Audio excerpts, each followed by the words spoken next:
Hello students, welcome to Competitech. आज के इस वीडियो के साथ अपन स्टार्ट करेंगे एक न्यू सीरीज जो कि डेडिकेटेड रहेगी क्लास 12 कंप्यूटर साइंस स्टूडेंट्स के लिए, कोड नंबर 083 के लिए। So let's start with the first chapter. The first chapter is about Python revision tour and इस चैप्टर में अपने हैं अराउंड 13 टॉपिक्स जो कि अपन कवर करेंगे। Let's start with the introduction topic. Introduction में ज़्यादा कुछ नहीं दिया है, छोटी सी बात दी हुई है that Python is a programming language developed by Guido van Rossum. Guido van Rossum ने इसे डेवलप किया था अराउंड 1990s। अब डेट पे मत जाना क्योंकि कई जगह आपको 1991 भी देखने को मिलेगा, सो अपन को बेस्ड रहना अपनी बुक के हिसाब से। Now has become a very popular programming language among beginner as well as developers. अब ये क्यों इतनी पॉपुलर है? ये इसीलिए भी पॉपुलर है just because of its syntax.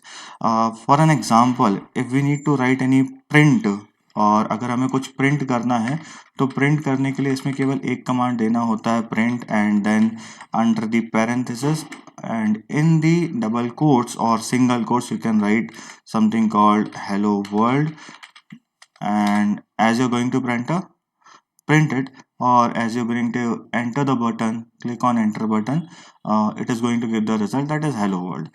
अब यहाँ पे ये इतना सिंपल है, but if you are going to compare it with other programming languages like C, C++ or Java or any other language, then they are having a lot of syntax. उसमें कई सारे syntax होते हैं। Python इसीलिए भी easy है क्योंकि इसके syntax काफ़ी easy हैं compared to other languages. Now the journey of Python that you have started in class 11, देखो अब यहाँ पे क्या दिया हुआ है कि क्लास 11th में जो आपने पढ़ा था, सो अभी के स्टार्टिंग के 2 चैप्टर्स केवल उसके रिवीजन के लिए हैं, और उसके बाद कुछ दूसरे टॉपिक यानी एडवांस टॉपिक इसमें पढ़ाए जाएंगे, जैसे file handling, recursion and many more including MySQL. Now the next topic that is topic number 1.2, tokens in Python. Now what are tokens? तो टोकन्स क्या होते हैं? हर एक पार्ट, हर एक स्मॉलेस्ट यूनिट जो अपन प्रोग्राम पे यूज करते हैं, किसी भी एक छोटे छोटे या बड़े से बड़े प्रोग्राम में जो अपन यूज करते हैं इंडिविजुअल यूनिट, वो सारी टोकन कहलाती है। क्या लिखा हुआ है? The smallest individual unit in a program is known as a token और लेक्सिकल यूनिट। टोकन को हम लेक्सिकल यूनिट भी कहते हैं। सो ऑल अराउंड यहाँ पे अपने पास 5 टोकन्स होते हैं जो कि कीवर्ड, आइडेंटिफायर मींस वेरिएबल जिसको अपन नेम भी कहते हैं, then literals, operator and punctuator. So with the help of this small program और sample program we can understand what are keywords. तो कीवर्ड क्या होते हैं? ऐसे वर्ड्स जो जिनका अपना एक रिजर्व्ड मीनिंग है प्रोग्रामिंग लैंग्वेजेस में, इंटरप्रेटर और कंपाइलर के लिए, उन्हें हम कीवर्ड्स कहते हैं। जैसे फॉर, इन, इफ, ये सारे ही हमारे क्या हैं? ये सारे हमारे कीवर्ड है। रेंज को अपन नहीं लेते, रेंज एक फंक्शन है, ठीक है। नेक्स्ट वन, यहाँ पे लिखा गया है फॉर A1, ठीक है। तो ये A1 और यहाँ पे हमने प्रिंट करा है A1, so this is what, this is identifier जिसको हम वेरिएबल या नेम्स भी कहते हैं, ठीक है।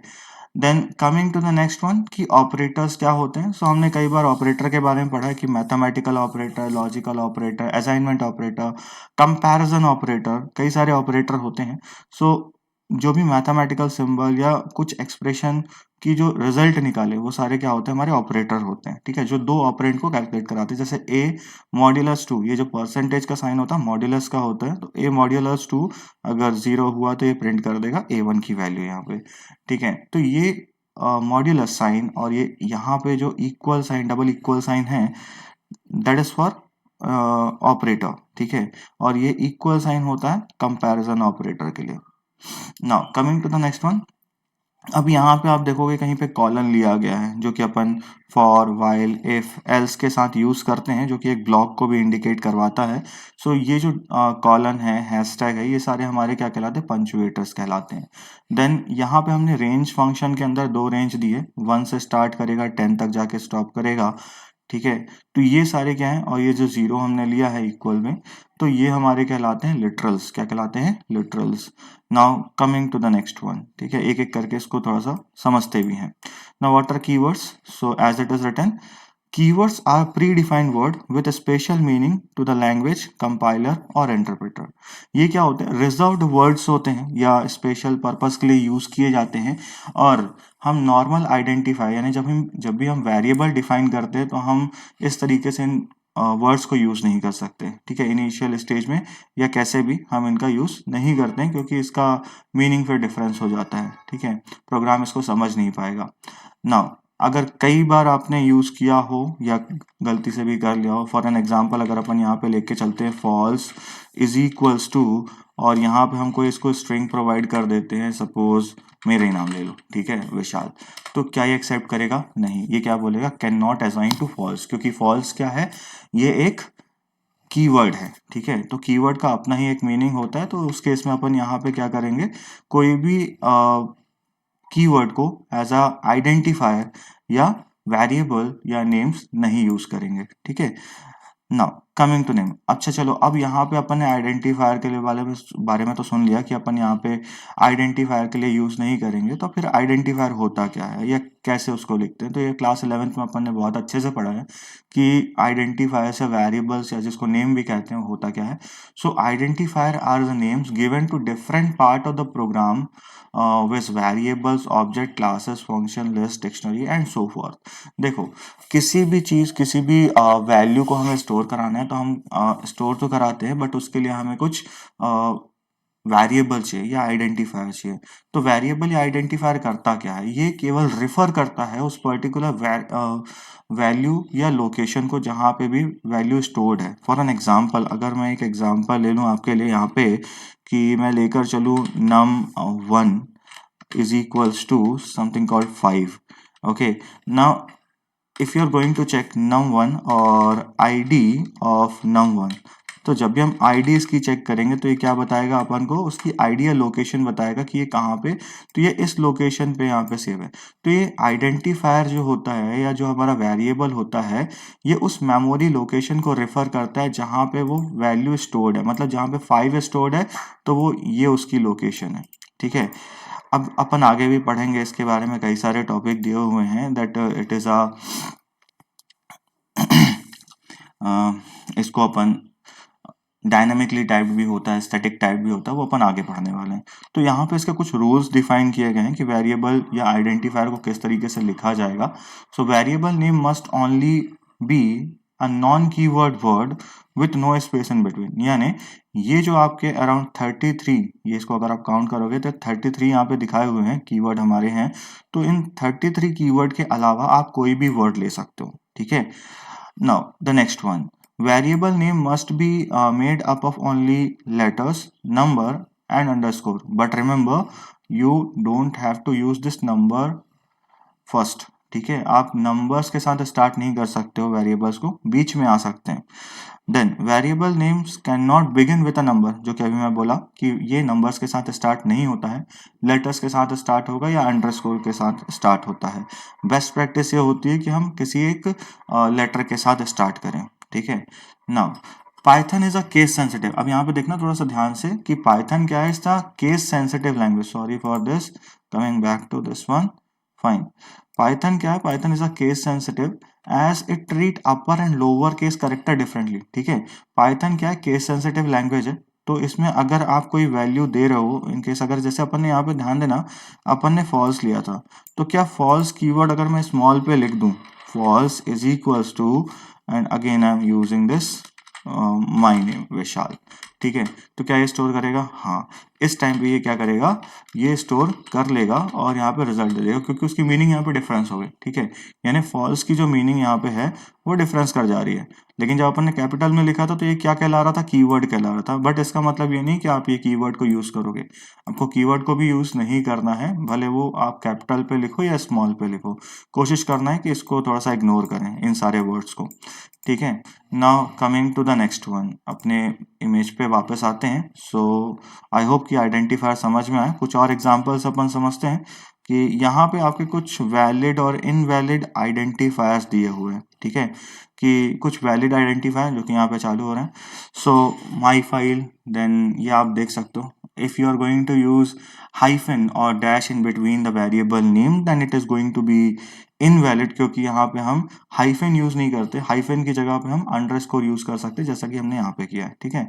देन 29, ये अब लेटर से नंबर से स्टार्ट हो रहा है, तो ये भी क्या है, ये इनवैलिड है। Break, break is a keyword, ठीक है, जो अपन जंप स्टेटमेंट में यूज करते थे, ठीक है। ब्रेक एंड कंटिन्यू, तो ब्रेक भी क्या हमारा एक कीवर्ड है, तो उसको भी अपन यूज नहीं कर सकते। माई डॉट फाइल, अब यहाँ पे एक और स्पेशल कैरेक्टर आ रहा है डॉट, तो अपन इसको भी यहाँ पे यूज नहीं करते हैं, ठीक है। Now coming to the next one, I hope ये समझ में आया है। नहीं आया हो तो आप कमेंट पे बता सकते हो, अपन और अच्छे से उसको समझा देंगे। आई होप इतना तो काफी है समझने के लिए।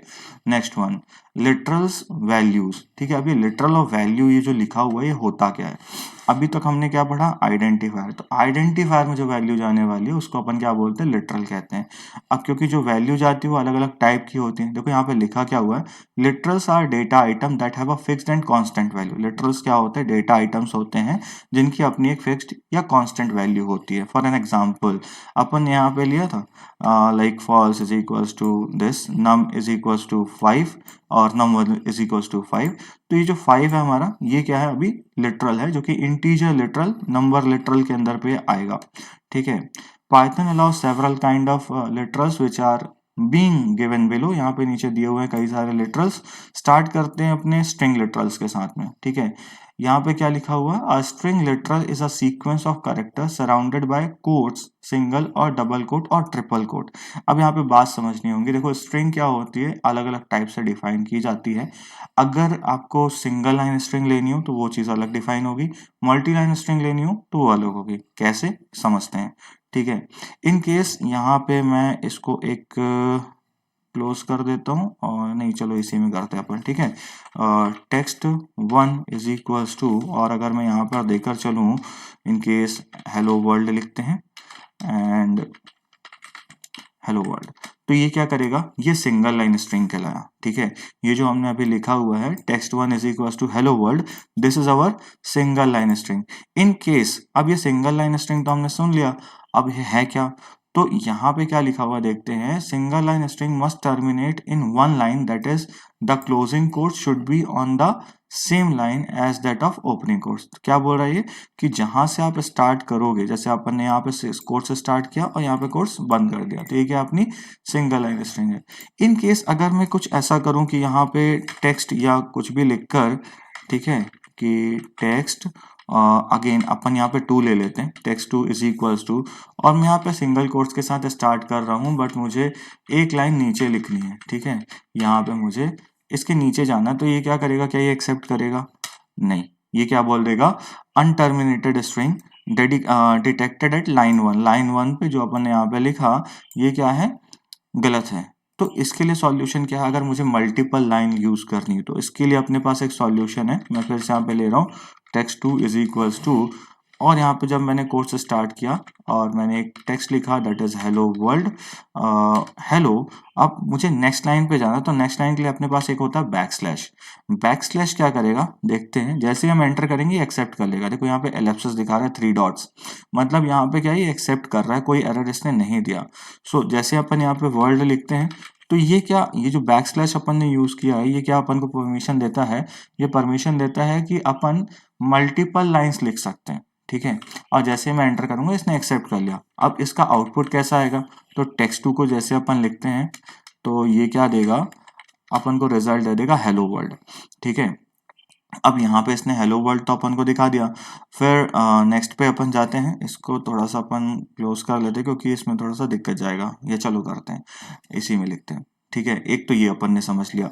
नेक्स्ट वन, अगर मुझे और दूसरे तरीके से करना हो तो अपन कैसे करेंगे, इसका एक और तरीका होता है, टेक्स्ट 3 लिखेंगे। टेक्स्ट 3 पे अपन क्या करेंगे, इज इक्वल्स टू जाएंगे और यहाँ पे सिंगल कोट्स 3 बार यूज करेंगे। ध्यान देना, सिंगल कोट्स मैं 3 बार यूज कर रहा हूँ। सिंगल कोट्स 3 बार यूज करने का मतलब क्या है, ये अपन को बैक स्लैश यूज करने की जरूरत नहीं है, जैसा कि अपन ने यहाँ पे ऊपर पे यूज करा है बैक स्लैश, ये अपन को नीचे यूज करने की जरूरत नहीं है। अगर अपन ने यहाँ पे हेलो लिखा और यहाँ पे अपन ने वर्ल्ड लिख दिया और यहाँ पे अपन ने सिंगल कोट्स 3 बार क्लोज कर दिया, it means work done, we have completed our work. As we are going to click on enter, इसने एक्सेप्ट कर लिया। If you are going to print the same, if you are going to call text 3, तो यहाँ पे result दे देगा। अब देखो इसमें क्या होता है कि जो अपन ने ये ट्रिपल कोट्स जो यूज करे हैं, सिंगल ट्रिपल कोट्स, ये क्या समझता है, इसके बाद जब हमने एंटर किया हमारा एक न्यू लाइन कैरेक्टर ले लेता है ये, ठीक है। यहाँ पे इसने बता दिया कि आपका एक न्यू लाइन इंसर्टेड है, बट इसमें ऐसा नहीं होता है। जो अपन ने सिंगल कोट्स यूज करा था बैक स्लैश के साथ, तो ये अपना ये करेक्टर नहीं बताता है, ये अपना सिंपल बताता है कि भाई एक स्पेस यूज किया गया है। ठीक है, नाउ आई होप कि ये समझ में आया है आप सभी को। So let's move to the next topic. एक बार देख लेते हैं क्या यही है। हाँ, जो अपन ने टॉपिक पढ़ा है यही है। जो अपन ने सिंगल कोट्स के साथ यूज करा था तो वो single line string, back slash के साथ अपन मल्टी लाइन स्ट्रिंग यूज कर सकते हैं, और बैक स्लैश नहीं यूज करना है, अवॉइड करना है, तो हम सिंगल कोट्स को 3 बार यूज कर सकते हैं स्टार्ट और एंड में किसी भी स्ट्रिंग के, तो अपन वहां पे मल्टी लाइन स्ट्रिंग यूज कर सकते हैं। आई होप ये समझ में आया। Now there are so many non graphic characters या एस्केप सीक्वेंस जिसको अपन कहते हैं, अपन ने पहले भी यूज करा है कि back slash, then single quotes, double quotes, ASCII bell, यानी backward slash A, backward slash B, backward slash F, backward slash N, ये कई सारे हैं। तो इसको आप एक बार देखिएगा और यूज करिएगा। कहीं पे डाउट जाता है तो पूछिएगा। सो कमेंट पे पूछ लीजिएगा, अपन वहाँ पे कोशिश करेंगे कि आपका जवाब या दूसरी वीडियो बनाकर प्रोवाइड करें। Now moving to the next one. अभी अपन ने क्या पढ़ा? अभी अपन ने एक टॉपिक पढ़ा that is string literal. String literals के बाद आता है नेक्स्ट टॉपिक अपना न्यूमेरिकल लिटरल्स। तो न्यूमेरिकल लिटरल्स क्या है? अब यहाँ पे एक चीज और देखिएगा, न्यूमेरिकल लिटरल्स के अंदर अपने आ जाते हैं इंटीजर, फ्लोट और कॉम्प्लेक्स नंबर। ठीक है, इंटीजर क्या है? सारे ही अपने whole numbers whether it is negative or positive, all the numbers, जितने भी अपने नंबर हैं, बिना डेसिमल पॉइंट के, चाहे वो नेगेटिव हो चाहे वो पॉजिटिव हो, all the numbers are integer including zero. ठीक है, क्या दे रहा है? अब इंटीजर के अंदर इसने 3 चीजें डिफाइन करी हैं, डेसिमल फॉर्म, ऑक्टल फॉर्म और हेक्साडेसिमल फॉर्म। ठीक है, इसको ध्यान से सुनना क्योंकि आपने यूज कर लिया है, तो अपन इसमें नहीं बोलेंगे ज्यादा, 1-2 बार अपन प्रैक्टिकल करके दिखा देते हैं यहाँ पे। ठीक है, नेक्स्ट वन यहाँ पे क्या बोल रहे हैं? डेसिमल फॉर्म क्या होता है? An integer beginning with digits 1 to 9 और 1 2 3 4 और 4 1 0 0। इसमें 0 नहीं लिखा बट वो भी आएगा। ठीक है, octal form an integer beginning with 0 और ओ। अब ये क्या लिखा हुआ है? 0 followed by letter O. O means octal. ठीक है, ओ का मतलब यहाँ पे ऑक्टल है। Example 0 O 3 5। अब देखो ऑक्टल में क्या होता है? 1 to 7 डिजिट्स होती हैं। ठीक है, सॉरी 0 to 7 डिजिट्स होती हैं, जो कि कुल मिलाकर 8 होती हैं। 8 डिजिट्स का हमारा 8 का बेस होता है ऑक्टल का। तो यहाँ पे ओ डिफाइन किया जाता है या ओ लिखा जाता है to indicate that this is a octal number. ठीक है, etcetera. Here do remember that for octal, देखो ऑक्टल में क्या होता है? 8 और 9 आर इनवैलिड डिजिट्स। जैसा कि मैंने अभी बोला 0 to 7 तक हमारी डिजिट्स होती हैं जो कि 8 डिजिट्स कहलाती हैं। तो 7 के बाद 8 and 9 are invalid digits for octal number. ठीक है, then coming to next one, hexadecimal. आप सभी को पता है कि हेक्साडेसिमल का बेस कितना होता है? तो बेस 16 का होता है, 0 से लेकर 9 तक और ए से लेकर एफ तक। ठीक है, ए को 10 माना जाता है और एफ को अपना 15 माना जाता है। Now coming to the next one, an integer beginning with 0 x, x indicating that this hexadecimal. ठीक है, 0 followed by letter x। Example 0 into 73, sorry 0x73 into नहीं पढ़ेंगे, और 0x AF etc. Here remember that valid digits letters for hexadecimal number are 0 to 9 and A to F। ठीक है, ये इसके लिए वैलिड नंबर्स हैं। अब यहाँ पे A या F को भी नंबर से ही डिफाइन किया जाता है। ठीक है, now coming to the next one, floating point literals और फ्लोटिंग पॉइंट लिटरल्स आर और रियल लिटरल फ्लोट। सॉरी ये थोड़ा सा दिक्कत कर गया। नाउ ये है क्या? So represent real numbers and are written with a decimal point dividing the integer and fractional part are numbers having fractional part। इसका मतलब क्या हुआ कि कोई भी नंबर अगर डेसिमल पॉइंट के साथ में है या उसमें अपन एक्सपोनेंट दिखा रहे हैं इंक्लूडिंग ई, सो वो सारे क्या होते हैं हमारे? वो सारे हमारे फ्लोटिंग पॉइंट नंबर कहलाते हैं। सो जितने भी नंबर हमारे फ्रैक्शनल पार्ट वाले हैं या डेसिमल पॉइंट के साथ में या एक्सपोनेंट के साथ लिखे जा रहे हैं, सो वो सारे हमारे किसमें किसके अंडर पे आते हैं? तो वो फ्लोटिंग पॉइंट लिटरल्स के अंडर पे कंसिडर किए जाते हैं। The next one is complex number literal. ये क्या होता है? So complex number are of the form a plus B J. अब यहाँ पे देखना, j का कोई भी वैल्यू नहीं दिया गया है। okay, where a and b are floats and j or j represent root -1, which is an imaginary number. Imaginary number means it is not defined. So a is the real part of the number. a क्या हमारा real part कहलाएगा और b imaginary part कहलाएगा as b into j. if j is not defined, j अगर बताया नहीं गया है, so this number will be considered as, this b will be considered as imaginary part, क्योंकि मल्टीप्लाई किसके साथ किया जाएगा. ठीक है. So coming to the next one. The next one is, I hope ये समझ में आ गया ऊपर वाला. अब नीचे पे आते हैं. ठीक है. Boolean literals. So boolean literals in Python is used to represent one of the two boolean values, that is true और फॉल्स. अब देखो ये होता क्या है. ठीक है. जैसा अपन ने पढ़ा था कीवर्ड, अभी कीवर्ड में अपन ने यहाँ पे ध्यान दिया था कि कीवर्ड में इसने क्या किया था, गलत बता दिया था. कहाँ गया भाई साहब, ये ऊपर पे. ठीक है. इसने गलत बता दिया था, can not assign to false, false को असाइन नहीं कर सकते. ठीक है. अब असाइन नहीं कर सकते तो क्या करेंगे, उसके लिए क्या सॉल्यूशन है. तो इसको थोड़ा सा बंद करते हैं और दोबारा चालू करते हैं अपने आइडियली को और काम करते हैं उसमें. ठीक है. सो यहाँ पे समझते हैं इस टॉपिक को. क्या बोल रहा था, दैट ट्रू एंड फॉल्स की वैल्यू कैसे बताएंगे अपन. सो ट्रू फॉल्स के लिए अपन क्या करेंगे, अपने पाइथन पे यहाँ पे लेते हैं, अब कोई कंपैरिजन ऑपरेटर लेते हैं. For example if I am going to say f5 is greater than 4, तो ये क्या रिजल्ट दे देगा, ट्रू. और इन केस अगर मैं बोल दूं कि that 10 is smaller than 5, then it is going to give false. तो ये क्या है, जो हमारा बुलियन होता है या बुलियन लिटरल्स होता है, वो कहाँ पे रिजल्ट देता है, ट्रू या फॉल्स के रिजल्ट के लिए यूज किया जाता है. आप सभी को पता है बुलियन लिटरल्स या ट्रू फॉल्स का मतलब क्या होता है. True is indicating high, that is 1, and false is indicating low, that is 0. ठीक है. अपन ने गेट्स में पढ़ा था क्लास 11th में. Now coming to the next one, special literal none. अब ये क्या होता है. So Python has one special literal which is none. The none literal is used to indicate absence of value. अब एब्सेंस ऑफ वैल्यू का मतलब जहां पे वैल्यू नहीं है. ठीक है. एम्प्टी वैल्यू है या एम्प्टी रखना उसको. हमने माई एसक्यूएल अगर आपने चलाया होगा तो माई एसक्यूएल की टेबल या रिलेशन पे हम देखते हैं कि जिस सेल पे वैल्यू नहीं होती वहां पे नल वैल्यू आती है. वैसे ही जो एम्प्टी वैल्यू को डिफाइन करती है, वैसे ही यहाँ पे क्या है, नन है, जो कि एम्प्टी स्पेस को बताता है या इंडिकेट करता है.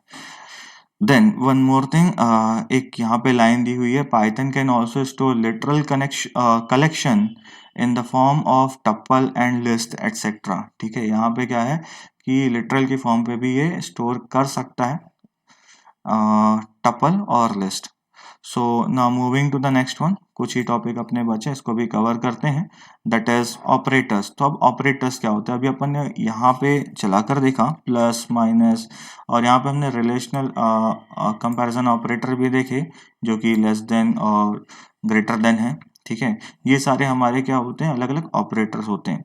सो operators are also token that trigger some computation action when applied to variables and other object in an expression. ये क्या करता है, आपको रिजल्ट प्रोवाइड करता है जब भी आप किसी ऑपरेंड पे इसको अप्लाई करते हो या किसी एक वेरिएबल पे लगाते हो. वेरिएबल पे भी वैल्यू स्टोर्ड है, अगर न्यूमेरिकल स्ट्रिंग को छोड़कर कोई भी है. ठीक है. तो वहां पे वो काम करेगा. काम कैसे करेगा कि वो इवेल्युएट करेगा उसको. ठीक है. अरिथमेटिक हुआ तो प्लस माइनस स्टार यानी multiplication, then division, modulus, then exponent and then floor division. तो अलग अलग हैं ये. फिर बिटवाइज ऑपरेटर आते हैं, एंड और नॉट. ठीक है. सॉरी ये वाला जॉर है, ये पाइप दिया हुआ है. देन शिफ्ट ऑपरेटर की लेफ्ट शिफ्ट और right shift. Identity operator that is और इज नॉट. ये अपन डिफाइन करते हैं या यूज करते हैं वैल्यू चेक करने के लिए कि अगर हमें वैल्यू चेक करना वो है कि नहीं. इन और नॉट इन भी कई बार होता है. देन रिलेशनल ऑपरेटर की greater than, less than, greater than, equals to, less than, equals to, double equal, that is for comparing or comparison operator. Then exclamatory mark or equals to, that is stands for not equals to. ठीक है. और कई सारे logical operator दिए हुए हैं, and और assignment operator that is equals to. अपन ने वेरिएबल के साथ जब भी कोई वैल्यू असाइन करनी हो तो इसी ऑपरेटर का यूज करते हैं. Then membership operator in and not in. ये अपन यूज करते हैं कि अगर हमें वैल्यू चेक करनी हो वहां पे अवेलेबल है कि नहीं. सपोज अगर हमारे पास लिस्ट है तो उसको हम चेक करते हैं कि उसमें वो वैल्यू अवेलेबल है कि नहीं. ठीक है. Then next and arithmetic assignment operator, यहाँ पे कुछ अरिथमेटिक असाइनमेंट ऑपरेटर भी हैं, ये आपको ध्यान आ रहा होगा। प्लस इक्वल्स टू का मतलब क्या होता है?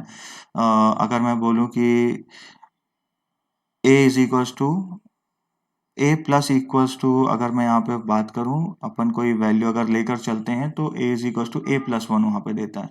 अगर अपन लिख दें A plus equals to one, उसका मतलब क्या हो जाएगा? A is equals to A plus one. ये ए ऐसे ही यहाँ पे माइनस इक्वल है, देन कई सारे अलग अलग ऑपरेटर हैं, एक बार यूज करके देखेगा इसको।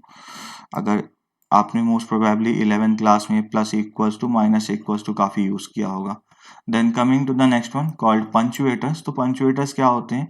These are the symbols that are used in programming languages to organize sentence structure and indicate the rhythm and emphasis of expression, statement and program structure.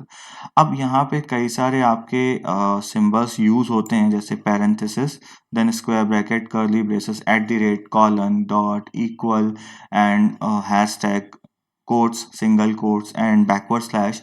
ये सारे जो स्पेशल सिंबल्स होते हैं हमारे, ये सारे पंचुएटर्स कहलाते हैं, जो कि किसी भी एक एक्सप्रेशन को या स्टेटमेंट को स्ट्रक्चर करने के लिए यूज किए जाते हैं प्रोग्राम्स में। आई होप ये समझ में आया होगा।